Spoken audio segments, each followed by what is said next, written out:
প্রাথমিক শিক্ষক নিয়োগের অনলাইন আবেদন প্রক্রিয়া শুরুর বিজ্ঞপ্তি প্রকাশের পরই বিষয়টি গড়িয়েছে কলকাতা হাইকোর্ট পর্যন্ত। বৃহস্পতিবার বিচারপতি বিশ্বজিৎ বসুর এজলাসে এই সংক্রান্ত মামলার শুনানি হতে পারে বলে জানা গিয়েছে।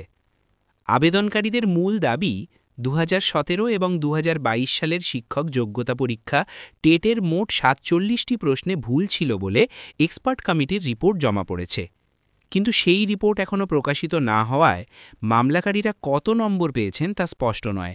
তাই তারা আর্জি জানিয়েছেন, নম্বর প্রকাশ না হওয়া পর্যন্ত তাদেরও বর্তমান নিয়োগ প্রক্রিয়ায় অন্তর্ভুক্ত করতে হবে। এই আবহে বুধবার নিয়োগ সংক্রান্ত নোটিশ জারি হওয়ায় মামলাটি দ্রুত শুনানির জন্য এসেছে। সরকার অনুমোদিত ও সরকারি পোষিত প্রাথমিক বিদ্যালয় এবং জুনিয়র বেসিক স্কুলে সহকারী শিক্ষক নিয়োগের জন্য এই বিজ্ঞপ্তি জারি হয়েছে। এর মাধ্যমে মোট 13,421টি শূন্যপদে শিক্ষক নিয়োগ করা হবে। জেলাভিত্তিক শূন্যপদ এবং কোন কোন বিষয়ে নিয়োগ হবে সেই সংক্রান্ত সমস্ত তথ্যই পর্ষদের ওয়েবসাইটে প্রকাশ করা হয়েছে। তবে শূন্যপদের সংখ্যা নিয়ে ক্ষোভ প্রকাশ করেছেন চাকরিপ্রার্থীদের একাংশ। আন্দোলনকারীদের অভিযোগ, এতদিন পর নিয়োগ হলেও মাত্র 13,421টি শূন্যপদে কেন শিক্ষক নেওয়া হচ্ছে।